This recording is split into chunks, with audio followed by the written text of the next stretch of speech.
हुन त कुलमानजीले पहिला नै भनेका थिए कि हामीसँग प्राकृतिक स्रोतको अचूक भण्डार छ, जसलाई बेचेर हामी यत्रतत्र पैसा कमाउन सक्छौँ।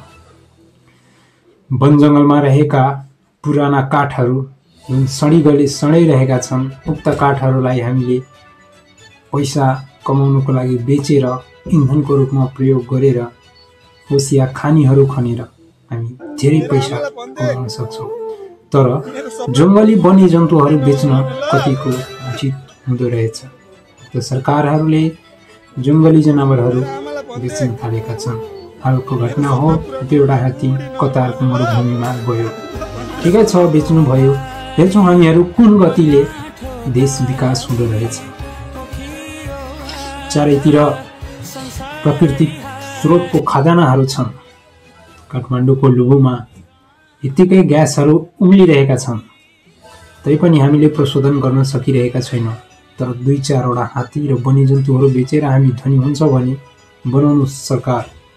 नयाँ सरकार छ, देश बनाउनुहोस्। हामीहरू युवाहरू खाडीमा गएर त आफ्नो पसिना बगाएकै थियो। कम्पनीहरूमा आफूलाई पैसा तिरेर गुलाम बनाएकै थियो। एजेन्टहरूलाई 4-4 लाख 5-5 लाख रुपियाँ दिएर दुनियाँका प्रत्येक कुनामा गएर हामी श्रम बेचेकै थियौँ।